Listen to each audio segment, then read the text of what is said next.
13, 12, 11, 10, 9, 8, 7, 6, 5, 4, 3, 2, 1, we're born. 0 to 13. This is what we're going to talk about today. We've spoken about the Jewish funeral rituals. We've spoken about marriage rituals. Now, time to be born. Here we go. Mazel tov, you have a baby. We are commanded to pru uravu, to be fruitful and multiply. It's the first commandment in the Torah. The very first, pru uravu, be fruitful and multiply. What does that mean? It means to have children. To fulfill the mitzvah, the commandment, we must have 2 children or more. So 2 children fulfills the mitzvah of pru uravu. So every Jew that is born is a blessing to the entire community. We are told in our tradition that Mashiach will not come until there are the required number of Jewish souls in the world. And so, again, every Jew born is a blessing. So, we've had a boy. Many are familiar with the rituals regarding a boy. The first Friday night is called the Shalom Zachor, the welcoming of the boy. In the Sephardic community, if it's a girl, it's a Zeved Bak, a welcoming of the girl, the gift of the girl, according to the exact translation. So on the 8th day following the birth of a boy, the boy receives a Jewish name and is circumcised according to Jewish ritual. This is done by a moel. The 8th day has several ideas behind it. Abraham was, of course, commanded to circumcise Isaac on the 8th day. What is so significant about the 8th day? It's out of this world. It is the spiritual number. It's the number of Hanukkah, 8 days. It's the number of Sukkot, 8 days.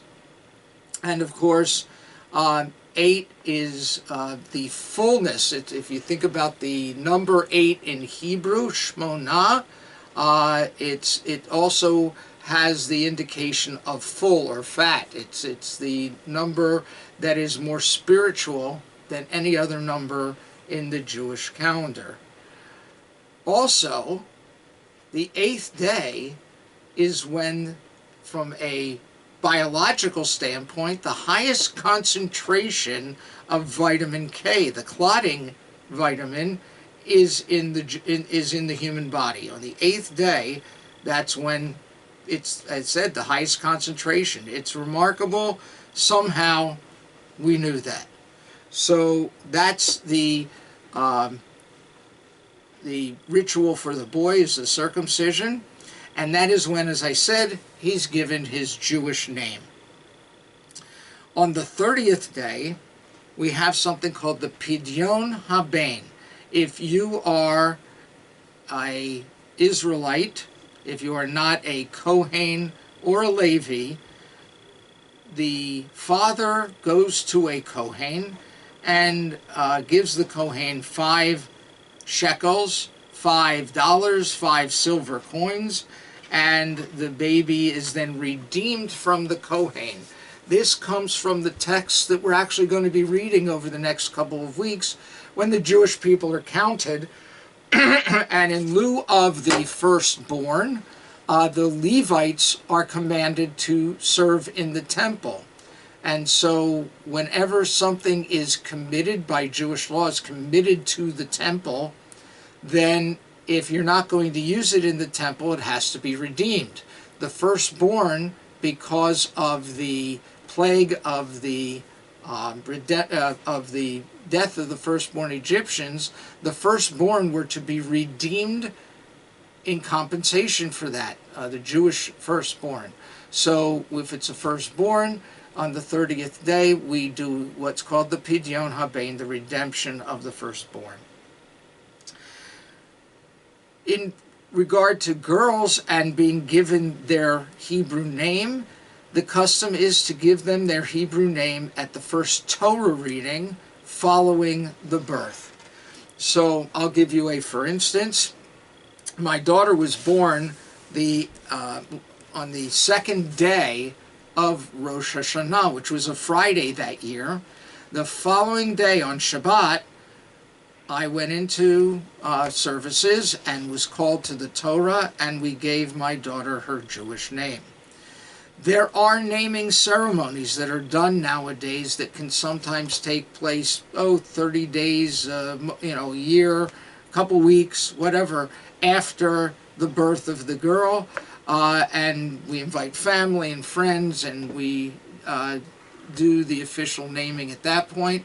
But the custom, the original custom, was to name a Jewish girl, again, at the first Torah reading following the birth, so that they could have their Hebrew name right away. The reason we wait for the 8th day for the boy is that's when he enters into the covenant. Jewish girls are automatically welcomed into the covenant immediately upon birth. Boys have to have the circumcision done. So that is 0, birth, and moving forward. Many have the custom of not cutting the hair of their child until the 3rd birthday. All right? This is called in Yiddish an upsherin, which literally means cutting of the hair. And so the upsherin is a waiting until the 3rd birthday. By the age of 3, it's assuming that the child has some understanding of his world and the world around him. And so that's why we wait until that time to do that. And again, this is something we did with my son. We waited until his 3rd birthday for his first haircut. His hair was all cute and curly at the time, and we were not happy about cutting it because he looked so cute. But that's the custom. And it did grow back curly after that, so we were fine with that. With regard to the next stage of life, the bar and bat mitzvah, the coming of age, so to speak, this is done for girls, can be done immediately following their 12th birthday and when they exhibit signs of maturity. And the same for boys when they're 13 years old and show signs of maturity, physical maturity. So why this age? Well, we can go to the psychological realm, and this is when these children, girls at 12, boys at 13, girls mature a little faster than boys, generally speaking, and this is when they become aware of the world around them. If I can get Freud on you, it is when the superego begins to kick in, and the boys and girls of that age become aware that they're not the center of the universe. One of the jokes is that a bar mitzvah is when a boy comes to realize he's more likely to own a baseball team than to play for one. Although we do know there are many Jewish boys who have played baseball, professional baseball, over the years. This is not the norm, for sure.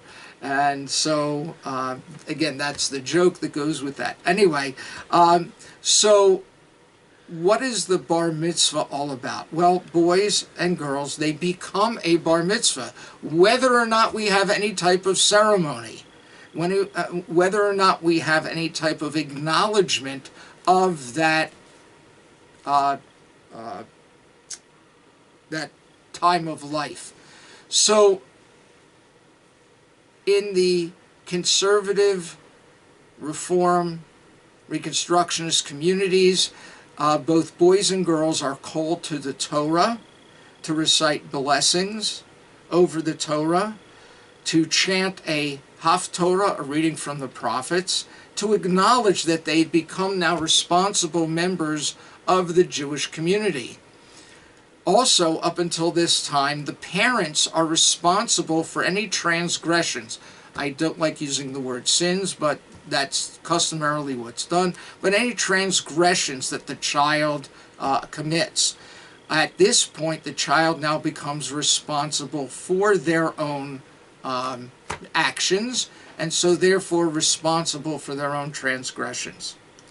One of the lovely things that we spoke about in the wedding rituals is that when a boy or girl becomes married, they get a get out of jail free card, and all their sins are expunged. This is why many, as I mentioned before, have the custom of fasting the day of the wedding.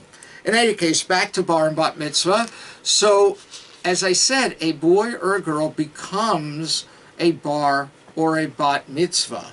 So that's the time when we acknowledge that stage of life, acknowledge that passing of time, and we teach them, and hopefully they've accumulated enough knowledge to be able to not only be responsible for the world, responsible for repairing the world, responsible for their own actions, but they're also ready to be called in front of the community as a bar or a bat mitzvah, a responsible member of the community, a responsible member of a Jewish community, and behaving in a Jewish way that will be a credit and an honor to themselves, to their families, and to the community.